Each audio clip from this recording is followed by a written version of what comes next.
제가 먼저 읽겠습니다. 예수께서 즉시 제자들을 재촉하사 자기가 무리를 보내는 동안에 배를 타고 앞서 건너편으로 가게 하시고 무리를 보내신 후에 기도하러 올라가시니라. 저물매 거기 혼자 계시더니 배가 이미 육지에서 술이나 떠나서 바람이 거스름으로 물결로 말미암아 고난을 당하더라. 밤 사경에 예수께서 바다 위로 걸어서 제자들이 그가 바다 위로 걸어오심을 보고 놀라 유령이라 하며 무서워하여 소리를 지르거늘 예수께서 즉시 이르시되 안심하라 나니 두려워하지 말라. 베드로가 대답하여 이르되 주여 만일 주님이시거든 나를 명하사 물 위로 오라 하소서 하니 오라 하시니 베드로가 배에서 내려 물 위로 걸어서 예수께로 가되 바람을 보고 무서워 빠져가는지라 소리 질러 이르되 주여 나를 구원하소서 하니 예수께서 즉시 손을 내밀어 그를 붙잡으시며 이르시되 믿음이 작은 자여 왜 의심하였느냐 하시고 배에 함께 오름에 바람이 그치는지라. 같이 읽습니다. 배에 있는 사람들이 예수께 절하며 이르되 진실로 하나님의 아들이로소이다 하더라. 아멘. 오늘은 좀 교만에 대해서 우리가 말씀의 은혜를 좀 나누셨으면 좋겠습니다. 우리가 흔히 어떤 사람들을 향해서 때로는 그렇게 판단을 할 때도 있거든요. 저 사람은 교만해라고 할 때가 있고요. 또는 내 자신을 향해서 제가 그동안 너무 교만했습니다. 이런 표현들을 때로는 씁니다. 또 자주 쓸 때가 있습니다. 그래서 우리가 교만을 생각할 때 사람이라면 다 가지고 있는 아주 작은 죄 중에 하나가 교만이겠거니라고 생각을 하실 수 있는데요. 성경에서는 교만에 대해서 절대로 그렇게 생각하지를 않습니다. 교만은 대단히 무서운 죄고 또 모든 죄의 뿌리고 마귀 그 자체입니다. 그래서 하나님이 잠언서를 보시면은 뭐 17가지 하나님이 싫어하는 게 있는데 그 중에 첫 번째를 뭐라고 하셨을까요? 제가 교만을 주제로 얘기하니까요. 교만을 하나님이 첫 번째에다가 두셨습니다. 그 정도로 교만은 패망의 선봉이죠. 결국은 교만하기 때문에 하나님의 계획대로 살지 못하는 것이고 우리의 삶이 이렇게 망가지게 되는 것입니다. 그러면 이제 교만이 뭘까? 우리가 그러면 궁금하잖아요. 여러분 교만이 뭐라고 생각하세요? 성경적인 교만의 정의는 모든 일에 하나님을 빼는 게 교만입니다. 누구를 빼는 게 교만이라고요? 네, 하나님을 빼는 것이 교만이거든요. 뭐 예를 들면 이제 가정을 이루어야 되는 이제 신혼 부부가 있습니다. 이제 새로 결혼을 해야 되는 거죠. 아니면 내 삶에 무슨 일을 이제 계획하는 여러 가지 일들을 이제 할 수도 있고요. 뭐 나라의 대소사도 우리가 인간의 계획을 가지고 여러 가지 일들을 할 수가 있는데 그런데 그럴 때 찾아와서 하는 얘기가 뭐냐 하면 뭐 우리가 잘 살 겁니다. 우리 두 사람 아니면 우리 기업이 우리 구성 요소들이 열심히 하면요 잘 되게 하실 거예요. 서로 노력하면서 살면은 잘 살 겁니다. 이렇게 얘기를 하거든요. 여러분 그 말이 틀려요, 맞아요? 지금 또 뭐라고 또 하시려나? 틀려요, 맞아요? 어떻다고 생각하세요? 우리 열심히 잘 살면 잘 살 수 있어요. 거기에서 뭐가 빠졌죠? 네, 하나님이 빠졌죠. 이렇게 생각하는 게 교만입니다. 결혼을 하겠다는 커플이 잘 살아보겠다고 하는데 그게 뭐가 문제겠어요? 근데 하나님 편에서 보면은 모든 것에 하나님이 빠지면은 하나님은 그것을 교만으로 보신단 말이죠. 우리가 잘 살아볼 수 있죠. 우리가 얼마든지 잘 살 수 있고 우리가 서로 사랑하면서 살면은 행복할 수 있을 거예요. 그런데 거기에 하나님이 빠지면은 그것이 이 교만이라고 성경은 이야기를 하는 겁니다. 그래서 우리가 살아가는 우리 삶의 전체가 사실은 이 문제의 덫에 다 빠져 있거든요. 그러니까 뭐 저를 포함해서 우리 성도님들의 삶 가운데요, 누구나 똑같다고 저는 생각합니다. 다 이 교만의 문제가 있단 말이죠. 왜냐하면요, 우리가 살아가는 이 시대의 옷이 그렇게 살아갈 수밖에 없도록 우리의 마음을 이 조정을 하고 있기 때문에 그렇습니다. 그러니까 이 시대가 얘기하는 게 뭐예요? 여러분, 그냥 하나님 없이도 잘 살 수 있다는 얘기 아닙니까? 노력하면 성공할 수 있고 성공의 사닥다리라는 게 있거든요. 그거를 어떤 원리를 가지고 타고 올라가면 결국에는 성공할 수 있다는 것이 세상의 방식이란 말이죠. 신분도 충분히 바꾸어낼 수 있고 이것이 지금 강력하게 이 시대가 우리에게 전해주고 있는 매력적인 메시지란 말이에요. 이게 왜 그러냐 하면요, 2세기 전만 하더라도 그때는 신분 사회였거든요. 그러니까 여러분, 한 번 노비로 태어나면 죽었다 깨어나도 노비를 벗어날 길이 없습니다. 네, 여러분, 그 시대는 그런 거예요. 양반으로 태어나면 어떻게 되죠? 그냥 양반으로 평생을 살아가는 것입니다. 그러니까 신분 상승이라는 게 2세기 전만 해도 없었습니다. 그런데 지금은 어떻게 됩니까? 세상에 하나님이 신이에요? 물질이 신입니까? 여러분, 솔직하게 얘기하면 뭐가 신이에요? 물질이 신이거든요. 그러니까 물질이 있으면 신분도 바꿀 수 있다 생각을 하는 거죠. 그리고 물질이 있으면 성공했다라고 그렇게 얘기할 수 있는데 결과는 뭐예요? 객관적으로 한번 보십시오. 다 그렇게 성공하나요? 여러분? 그러니까 하나님이 어떤 분들에게는 다 하나님이 주시는 거거든요. 믿으시기를 축원합니다. 아멘이 작으세요. 저는 성도님들이 물질의 복을 받으시기를 축원합니다. 왜냐하면 하나님이 주시면 되는 거예요. 건강의 복을 받으세요. 하나님이 주시면 되는 거예요. 근데 하나님이 어떤 방식을 쓰시냐면 청지기적인 방식을 쓰시거든요. 그러니까 내가 오늘 베드로에 대한 얘기를 좀 하려고 하는데 베드로가 착각한 게 뭐냐 하면 내가 남들보다 이 12명의 제자 가운데 나같이 열정이 많은 사람이 없어요. 나같이 특별히 예수님을 사랑하는 사람이 없거든요. 그러니까 나같이 어느 자리로 갈 수가 있는 거예요. 나같이 축복받는 자가 없다는 자리로 갈 수밖에 없는 게 인생의 연약함인데 그게 뭐라고요? 세상의 철학이라고요. 그렇게 믿음으로 고백을 하는데 거기에 뭐가 없는 거예요? 내가 믿음이 있고 내가 주님을 따르니까 주님이 나를 복을 주신 거야. 그러니까 거기 하나님이 있어요, 없어요? 성도님들, 있어요, 없어요? 없는 거예요. 그러니까 여러분, 믿음을 얘기하면서 기도를 얘기하면서 봉사를 얘기하면서 헌금을 얘기하면서 사실은 내 안에 뭐로 가득 차 있는 거예요? 하나님은 없고 나의 노력, 열정 이런 걸로만 가득 차 있단 말이에요.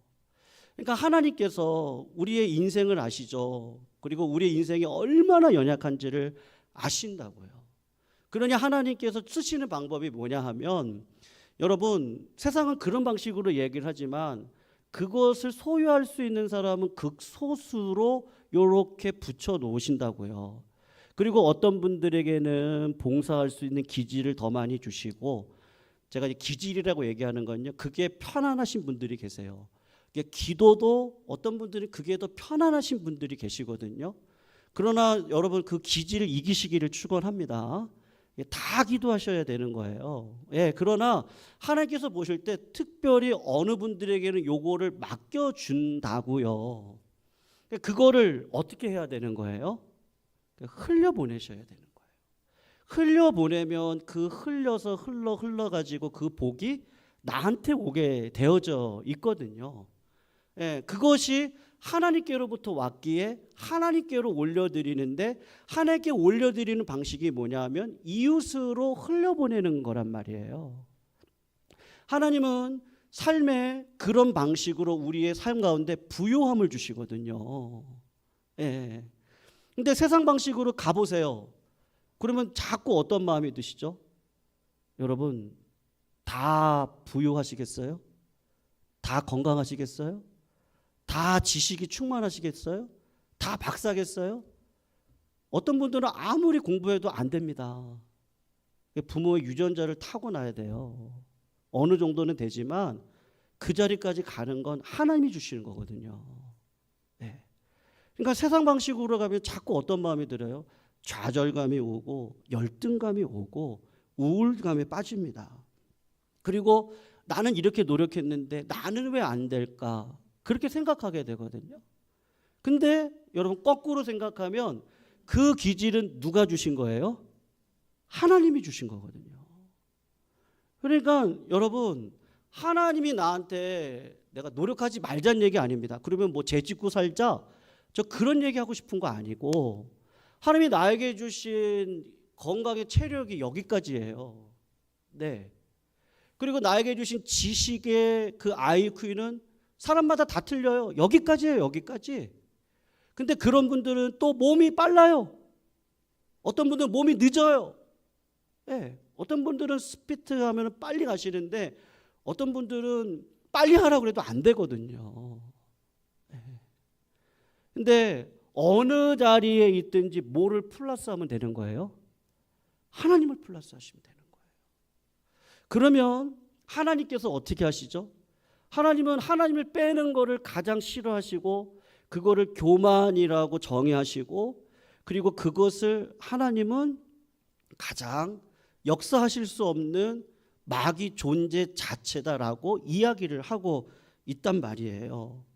그러니까 여러분, 창세기 1장에 가서 보시면 1장, 2장 넘어가시면서 아담과 하와에게 마귀가 했던 얘기가 뭐예요? 결국은 무슨 얘기하는 거죠? 너의 인생 가운데 하나님을 빼. 그리고 너는 잘 살 수 있어. 저 선악과를 먹어. 그러면 하나님 없이 네가 하나님이 될 수 있어. 그리고 네가 스스로 판단해. 마귀가 주는 유혹이 뭐예요? 하나님을 빼는 거예요. 근데 참 무섭게도 이게 믿음의 세계 가운데서도 들어와서 믿음을 비교하면서 마치 내 힘으로, 내 능력으로, 나의 노력과 나의 땀으로, 여러분, 노력하지 말자는 얘기 아니거든요. 근데 이런 마음으로는 절대 자유할 수 없어서 제가 말씀을 드리는 거예요. 네. 여러분, 오늘 결론인데요. 성도님들은 하나님을 사랑하십니다. 네. 아멘이 좀 더 커질 때까지 제가요. 그래서 이렇게 많이 준비했어요, 제가. 성도님들은 복 받으셨습니다. 그만해야겠네요. 끝났어요. 성도님들은 복 받으셨거든요. 그리고 성도님들이 더 솔직하게 말씀드리면 체념 가운데 있어도 하나님은 성도님들을 놓지 않으세요. 믿으세요? 네. 슬퍼할 때도 하나님은 절대로 그 눈물을 그냥 두시지 않으세요. 네. 그리고 아무리 힘드셔도요, 교회 와서, 제가 교회를 어릴 적에 어떻게 생각했냐면요, 놀 데가 없으니까 교회 마당 와서 놀았거든요, 어릴 때. 뭐 우리 교회도 그런데요. 바깥에서 이렇게 막 놀면 저 성전 안에서 막 어느 분이 막 우세요. 막 아버지 막 이러면서 막 우세요. 그러니까 어릴 때니까 친구들하고 놀다가 왜 교회에서 저렇게 우는 소리가 들리지? 그리고 들어가서 보면 권사님인지 여자 집사님이신지 장의자에 앉지도 않고 요 앞바닥 마룻바닥에 앉으셔서 바닥을 치면서 아버지 아버지 막 이러고 우시더라고요. 예. 그래서 제 어릴 적 교회를 생각하면 아 우리 엄마 같은 분들이 와서 우시는 곳이구나 이렇게 생각했거든요. 여러분 제가 좀 신앙생활이 모태신앙이니까 이제 50 뭐 한 중반 가까이 되는데요. 그분들을 알잖아요. 지나왔던 세월들을 알잖아요. 근데 이렇게 보니까요. 그래도 부르짖는 자에게 하나님의 은혜를 많이 주시더라고요. 네. 성도님들 하나님 앞에 부르시기를 주님의 이름으로 축원합니다. 네, 하나님은요 이 땅을 살아가면서 우리에게 결코 좋은 것만 주시지를 않더라고요. 그렇게 하지 않으면 하늘의 눈물을 배울 길이 없어요. 네. 그리고 능력의 하나님을 경험할 길이 없는 거예요. 그렇게 울고 그렇게 부르짖고 그렇게 하나님을 바라보고 작정하고 기도하고 하나님 이거 아니면 안 됩니다. 생명을 걸고 금식하고 기도하고 하나님 앞에 평생을 나아가는 거예요. 네. 그분이 무슨 뭐 내가 믿음으로 뭐 이런 자랑하지 않으세요. 그냥 주님 앞에 나와서 울고 주님 앞에 나와서 회개하고 주님 앞에 나와서 주님의 이름을 부르고 주님이 아니면 안 되고 주님만이 역사해 주시고 주님이 나의 아버지시고 주님이 나의 모든 삶을 해결해 주셔야 됩니다. 네. 안 되는 것 같아요. 고난 가운데 있는 것 같아요. 넘어지는 것 같아요. 수렁 속으로 점점 빠져드는 것 같아요. 그런데 10년, 20년, 30년, 40년, 50년이 흘렀는데 딱 가서 보니까 어떤지 아세요? 그렇지 않더라고요. 하나님은 정말 살아계시더라고요. 네. 하나님은 정말 살아계셔서 정말로 순수하게 그 하나님이 그 믿음 말이에요. 하나님 나를 잘 되게 하실 거야. 하나님 나를 이렇게 두지 않으실 거야. 하나님 나를 이런 상황 가운데 그냥 포기하도록 두실 분은 하나님이 아니셔. 그럴 분이 아니야. 하나님은 내 아버지야. 하나님은 그러신 분이시거든요. 근데 문제는 뭐예요? 자꾸 세상 철학이 들어와요. 마치 믿음도 누구는 있고 누구는 없고 그렇지 않거든요. 우리 아버지는 그런 분이 아니시거든요. 둘째 아들도 살려내야 돼요. 첫째 아들도 살려내야 돼요. 다 살려내고 싶은 분이 우리 아버지시거든요. 네. 사랑하는 성도님들, 오늘 베드로의 믿음도 예수님이 칭찬하셨거든요. 왜냐하면 베드로의 믿음이 있으셔야 돼요. 성도님들 베드로의 믿음을 가지시기를 축원합니다. 그래서 성도님들의 삶의 문제를요 기적과 같이 해결받으셔야 돼요. 넘어가셔야 돼요. 은혜를 경험하지 않고는 안 돼요. 하나님의 살아계심을 성도님들이 반드시 경험하시기를 축원합니다.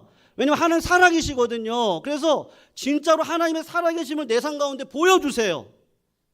생명도 주시고 건강도 회복시켜 주시고 물질도 주시고 자녀들의 길도 열어주시고 다 열어주세요. 그렇게 가셔야 돼요.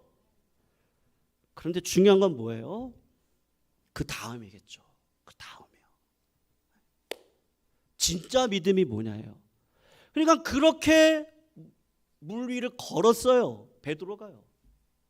제자들이 놀라는 거예요. 오늘 본문의 내용은 그거거든요. 아니 폭풍이는 바다 가운데 정말 죽을 것 같은 인생이에요.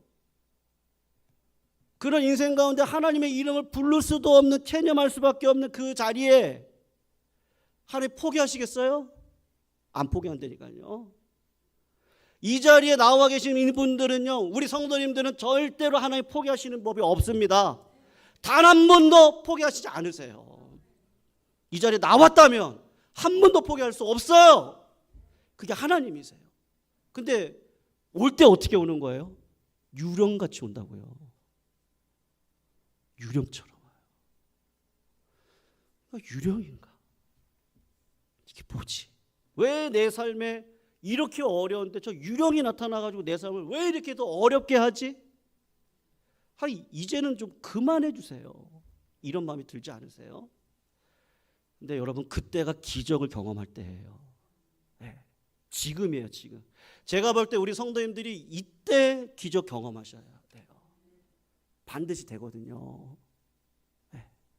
우리가 코로나도 지나왔고, 제가 볼 때 우리 성도님들 붙들었고 하나님을 주실 거거든요. 그런데 어떻게 해야 돼요? 베드로처럼 고백을 하셔야 되잖아요.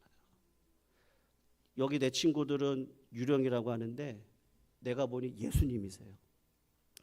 예수님이니까 물 위를 걸어오시는 거예요. 그러면 예수님이시니 나도 걷게 좀 해주세요. 그렇게 얘기를 하는 거예요. 그러니까 예수님이 볼 때 믿음이 너무 좋아요. 그래, 너 같은 믿음이어야 돼. 구하라, 찾아라, 두드려라. 그러면 성령을 선물로 주시지 않겠느냐? 믿음은 바라는 것들의 실상이고 보지 못하는 것들의 증거인데 그거는 드러날 거야. 드러나죠. 너가 드러나기를 원하는구나. 믿음이 있기를 소원하는구나. 하나님을 보고 싶구나. 하나님의 능력을 경험하고 싶구나. 칭찬하는 거예요. 걸어와. 기적을 경험한다고요. 근데 문제는 뭐죠? 예수님 볼 때 이게 걱정이 되는 거예요. 저 베드로가 안 그래도 열정이 커요. 근데 끝까지 걸어가지고 예수님을 목도하고 진짜 예수님이시네요. 그리고 그분의 손을 잡고 다시 걸어서 배 위로 딱 올라오면 나머지 제자들은 예수님만 경배하겠어요? 베드로도 경배하겠어요? 베드로도 경배하죠. 야, 우리 형님 대단하시네. 역시 믿음이 있어서 저런 복을 받았지. 아니요. 예수님이 그걸 아시는 거예요. 그러니까는 걸어오는 거 좋은데 축복도 받고 기적도 경험했는데 우리 인생 가운데 하나님이 붙들어 주시지 않으면 이 인생은 다 허물어져 버리는 인생이란 말이에요. 전부 다 허물어져 버리는 인생이에요. 그거를 보여주시는 거예요. 뭐를요? 여러분, 고난이 오는데 안 울 사람이 어디 있어요? 내 인생에 병마 찾아왔는데 어떻게 안 슬퍼요? 어떻게 우울증에 안 걸려요? 우울증은 당연한 거예요. 어떻게 눈물 안 흘려요? 어떻게 한숨 안 쉬어요? 그런 인생이 어디 있어요? 다 그렇죠. 근데 문제는 뭐예요? 오늘 예수님이 즉시 오시거든요. 즉시. 그걸 허용하세요. 제가 지난주 말씀드린 것처럼 인생의 노년을 나이가 늙어가는 것을 경험하게 하세요. 다 나이가 늙어가요. 병마가 찾아와요. 그런 가운데 야, 인생이라는 건 이렇게 연약하니 누가 끝까지 나를 붙들어 주셔야 돼요? 하나님이 붙들어 주셔야지. 네. 남병인 성도님 제가 찾아뵙고 그래도 오늘 때 마음이 좋더라고요. 작년이었거든요. 아주대병원에 가셨을 때가. 가서 같이 폐암으로 그 병실에 계셨던 분들은 다 돌아가셨어요. 제가 지금 뭐 그분들은 빨리 가시고 이분은 복 받았다지 그럴 얘기 하려고 하는 게 아니고요. 남병희 선생님 여기 오셔가지고 진짜 폐암 말기였거든요. 꽉 찼어요. 꽉. 근데 하나님 그거를 그대로 두시더라고요. 몇 년을요? 1년 넘게를. 건강하셨어요. 근데 왜 그랬을까? 오면서 생각이 드는 거예요. 하나님 구원시키시기를 원하셨구나. 하나님 윈부전 집사님의 기도를 받으셨구나. 남편 구원받아야지 아내만 구원받아. 이게 뭔 가족의 비극이겠어요. 그러니까 아무리 해도 교회 가자고 하면 안 갔는데 오히려 교회 와서 하나님의 능력 경험하고 하나님의 살아계심을 알고 그리고 하나님의 예수의 이름으로 우리를 구원하시는 것을 알고 그리고 병마 가운데 있어도 누구의 이름을 의지하는 거예요? 예수의 이름을 의지하는 거죠. 믿음이 안 좋아서요? 아니죠. 아무리 믿음이 있어도 하나님은 우리의 삶을 그런 방식으로 정해 놓으셨어요. 그거를 빨리 깨닫는 게 믿음인 것 같아요. 죄송합니다. 제가 우리 어르신들이 계셔서 청년들이면 그게 믿음입니다. 이렇게 얘기하고 싶은데요. 아무리 생각해도요. 연약한 가운데 하나님이 나를 두셔야 되는구나. 그렇지 않고는 진짜 믿음을 내가 소유할 수 없겠구나. 왜냐하면 내 본성이 뭔데요? 내가 너무 교만해요. 내가 너무 교만한 사람이에요. 그래서 하나님이 베드로가 물 위로 오실 때, 건너올 때 바람을 보고 빠져가는 거를요, 예수님이 그대로 두시는 거예요. 이렇게 할 수도 있잖아요. 빠져갈 때 어떻게 하면 돼요? 옆에 빨리 와가지고 잡아주면 되죠. 그리고 베드로를 향해서 어떻게 하면 돼요? 베드로를 칭찬하면 좋죠. 야, 이런 믿음 가져라. 이렇게 하면 얼마나 좋겠어요. 근데 예수님이 어떻게 하세요? 건강도, 물질도, 모든 관계도, 야, 인생이라는 게 다 이런 거구나. 그거를 알게 하시고, 내가 붙들 수 없어요. 저는 거기서 굉장한 은혜가 됐어요. 내가 어떻게 하나님을 붙들어요? 근데 누가 붙들어 주시는 거예요? 오늘 본문에 보니까 예수님이 붙들어 주시는데 이게 너무 감사해요. 제가 무슨 구원의 도구자로 쓰임 받겠어요. 제가 오면서 감사했던 게 그거예요. 하나님, 내가 우리 성도님 향해서 예수 놓치지 말자고 이렇게 기도할 수 있도록 나를 써주시니 그게 참 감사해요. 그리고 그 건강을 그 1년여 기간을 딱 지켜주셔서 많은 과정 가운데 교회를 안 나가 이렇게 또 했다가 그래도 가야지 했다가 그리고 하나님 믿어야지, 예수 믿어야지, 이렇게 간대요. 여러분, 그러니까 다 이해가 돼요. 내가 풍부에 처할 줄도 알고 비천에 처할 줄도 알아. 내게 능력 주시는 자 안에서 내가 모든 것을 할 수 있구나. 네. 아무리 고난 가운데도 누구를 플러스 하세요? 하나님을 플러스 하시면 약할 그때가 강함이지. 네. 내가 20년 사역하고 나니까, 사도 바울의 고백이죠. 내가 20여 년 사역하고 나니까 내게 능력 주시는 자 안에서 내가 모든 것을 할 수 있구나. 내가 오히려 남의 병을 고칠 때 그때 하나님의 역사가 일어난 것 같았는데 오히려 언제 하나님의 역사가 일어났어요? 빌립보 교회를 보세요. 에베소 교회를 보세요. 다 언제 일어난 거예요? 감옥에 갇혀 있었을 때. 사도 바울은 감옥에 갇혀 있지만 하나님은 누구와 또 함께 하시는 거예요? 에베소 교회, 빌립보 교회에 함께 하셔서 하나님의 하나님 되심을 그 교회를 통해서 계속해서 보여주시는 거예요. 그러니 여러분, 고난 가운데 있으세요? 저는 이렇게 말씀드리고 싶어요. 성도님들이 흘리시는 눈물이 하나님의 눈물로 바꾸시기를 축원합니다. 예수님이 십자가 달려 돌아가실 때 우리 하나님 눈물 흘리고 비가 쏟아졌듯이 세상이 깜깜해졌듯이 내가 내 삶의 고민을 가지고 기도할 때 하나님이 그래서 나를 위해 저 십자가를 보니까 그래서 나를 위해 눈물을 흘리셨구나. 그래야 어떻게 돼요? 눈물을 닦고 하나님이 계시지. 그리고 어떻게 해요? 일어설 수가 있는 거죠. 사랑하는 성도님들, 다람쥐 아시죠? 다람쥐는요, 재치 있고 똑똑한 동물의 상징처럼 여겨지는데 사실은 다람쥐처럼 우둔하고 바보 같은 동물이 없다 그래요. 왜 그러냐? 다람쥐가 욕심이 많잖아요. 그 도토리 같은 거 물은 거 한번 보셨어요?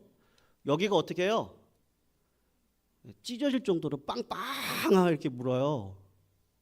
우물우물하면서요. 막 이렇게 물어요. 그 욕심 그거 어디 가요 그거 막. 네. 근데 요놈이 요거를 어디다 숨기느냐? 이렇게 하늘을 먼저 봐요. 우물우물하면서 하늘의 구름의 위치를 딱 봐요. 그리고 여기다가 딱 심는 거예요. 여기다 숨기는 거예요. 땅바닥을 파가지고 여기다 숨겨요. 그렇게 하기를 굉장히 많이 하는 거예요. 뭘 보고요? 하늘에 떠다니는 뭐를 보고요? 구름을 보고요. 그러니까 나중에 찾으려니까 찾을까요? 못 찾을까요? 못 찾아요. 왜 구름이 때로는 양떼구름이었다가 무슨 뭐 이상한 구름으로 바뀌고 구름이 여기 있다가 여기 갔는데 여기 있는 줄 알고 여기 가서 팠더니만 구름은 원래 여기 있었고. 근데 신기한 게 뭔지 아세요? 다른 동물들이 그거를 찾아가지고 겨울을 지내가요. 그게 하나님의 섭리예요. 인생은 연약해요. 내가 다 할 것 같죠? 아닙니다. 순간순간 하나님이 함께 해주셔야 되는 거예요. 우리가 어떤 삶을 살아가도 하나님은 하나님이심을 보여주세요. 뭐를 통해서요? 다람쥐의 욕심을 통해서라도 하나님은 그거 그렇게 두지 않으세요. 다 어떻게 하게 하세요? 선을 이룰 수 있도록 하나님이 모든 천지 만물을 섭리해 가시는 거예요.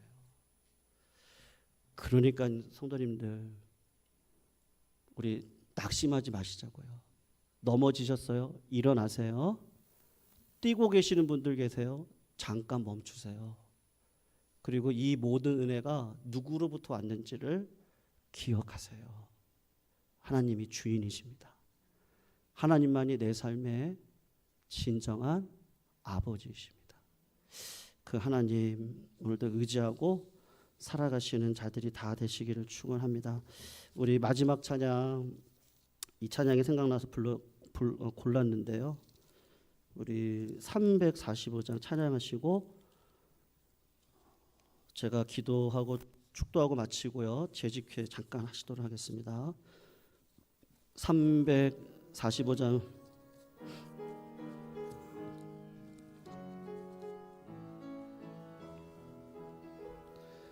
캄캄한 밤 사나운 바람 불 때 만경창 망망한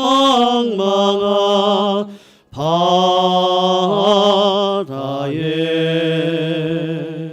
외로운 배 한 척이 떠나니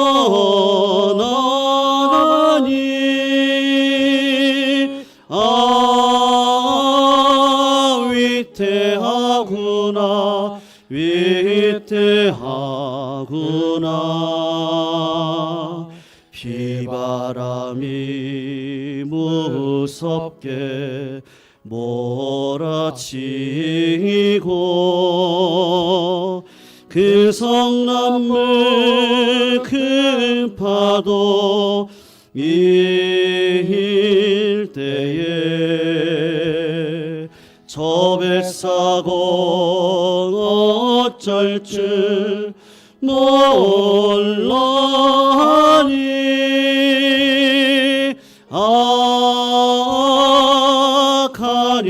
가련하구나 가련하구나 절망 중에 그 사고 떨면서도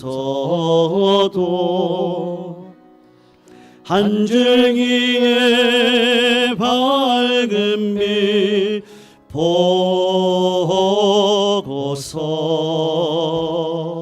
배 안에도 하나님 계심 믿고